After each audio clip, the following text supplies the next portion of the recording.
A diferenciação osteogênica de células do periósteo durante a cicatrização da fratura. Por Tao Wang e demais autores, realizado no Centro de Pesquisas Musculoesqueléticas da Faculdade de Medicina e Odontologia da Universidade de Rochester, em Rochester, Nova York. Unidade Endócrina, Centro Médico e Universidade da Califórnia, São Francisco, Califórnia. Disciplina: Embriologia aplicada à odontologia. Professor responsável: Ricardo Castilho Garcês. Alunos: Alana Menosso, Edna Zaparoli, Júlia Bortoli, Laura Mazini Alves, Larissa Serafim, Michele Coleta e Tainá de Oliveira. Dados do artigo: Qualis Caps 2014, Odontologia A1, Journal of Cellular Physiology, publicado em 26 de outubro de 2016.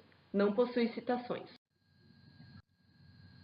Escolhemos um artigo que diz respeito ao processo de cicatrização óssea. Para facilitar o entendimento, iniciaremos o trabalho apresentando as etapas que coordenam essa cicatrização. Após uma fratura óssea, o primeiro processo a ocorrer é a inflamação. Ela gera uma atração via quimiotaxia das células-tronco do periósteo, que farão a cicatrização óssea.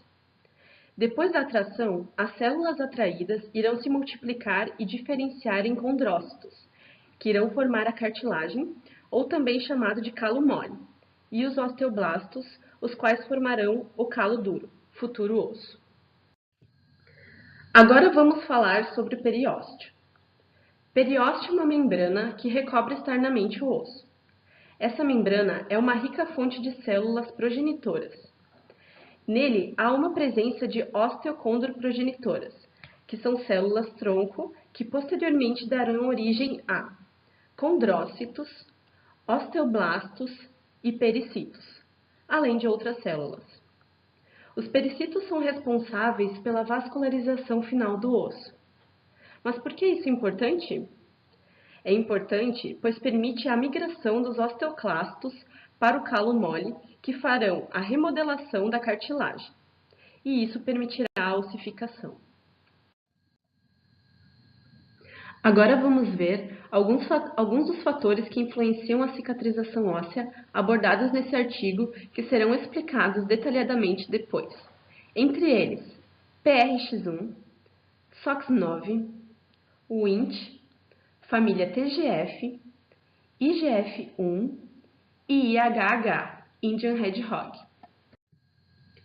O PRX1 é um gene regulatório expressado pelas células do periósteo que serão responsáveis pela proliferação e diferenciação das células osteocondroprogenitoras para a consolidação da ruptura óssea.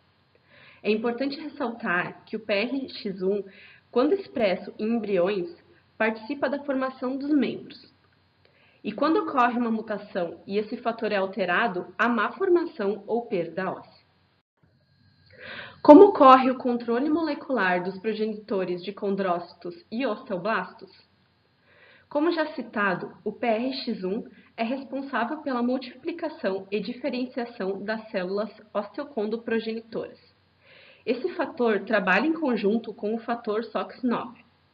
O SOX9 está presente em todas as células osteocondroprogenitoras e será primordial para a diferenciação dos condrócitos na formação da futura cartilagem.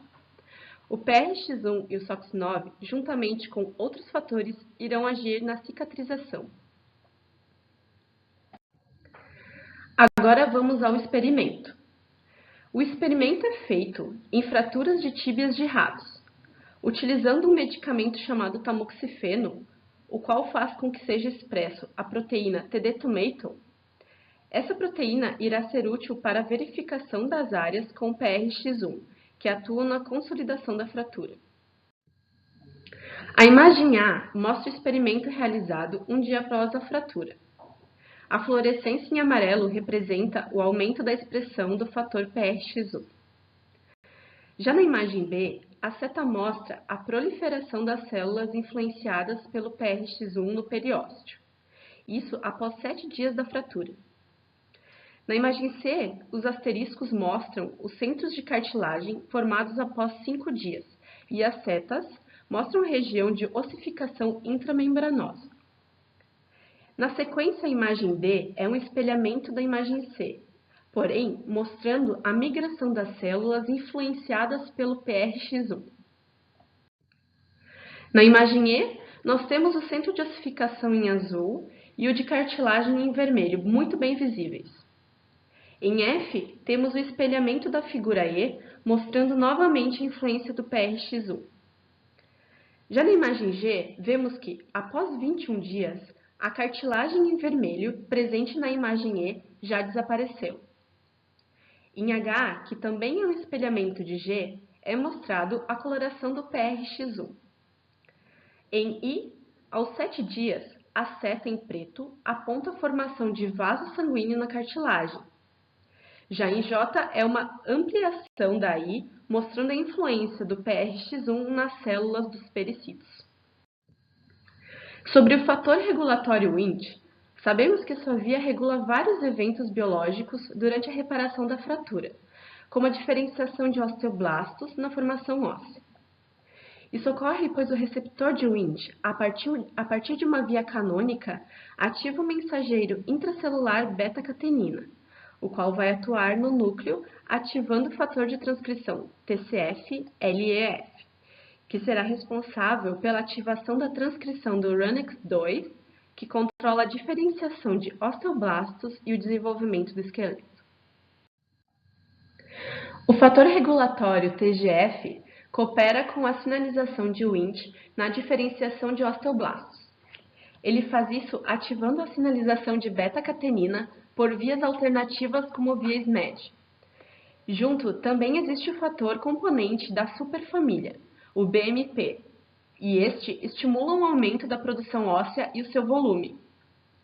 Já o IGF-1, que é um fator de crescimento, ajuda na proliferação e diferenciação de células progenitoras de osteoblastos durante a cicatrização. O fator regulatório da família do HH, o IHH, desencadeia a expressão do hormônio da paratireoide. Juntos, nos condrócitos, eles vão interagir e vão participar do desenvolvimento ósseo, assim como o desenvolvimento cartilaginoso e, como consequência, vão participar do reparo da fratura. Há fatores físicos que influenciam a cicatrização. A hipóxia e a hiperóxia são níveis de concentração de oxigênio no local da fratura que podem influenciar a diferenciação de células mesenquimais. Os estudos sobre a real influência desses níveis de concentração de oxigênio no local da fratura são controversos. Por exemplo, um estudo da fratura da tíbia de ratos mostrou que a hipóxia ambiental inibe a consolidação da fratura.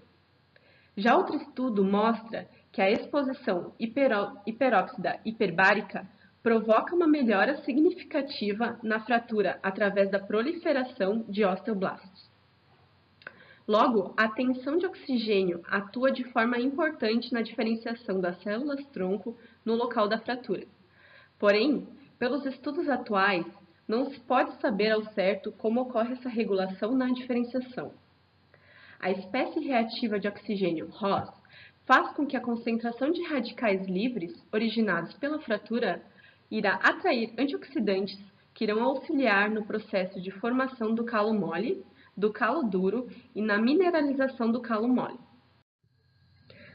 Conclusão: a cura da fratura é um processo fisiológico e complexo, que envolve uma série de eventos biológicos.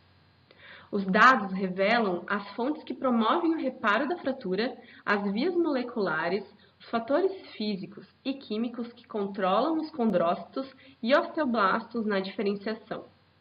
A aplicação desse conhecimento para a medicina regenerativa óssea e de engenharia de tecidos ósseos é necessária.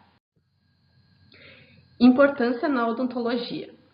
Os mecanismos que agem na regeneração da tíbia do rato, mostrados nos experimentos, são os mesmos que ocorrem em qualquer outra fratura no corpo, como na região crânio-facial.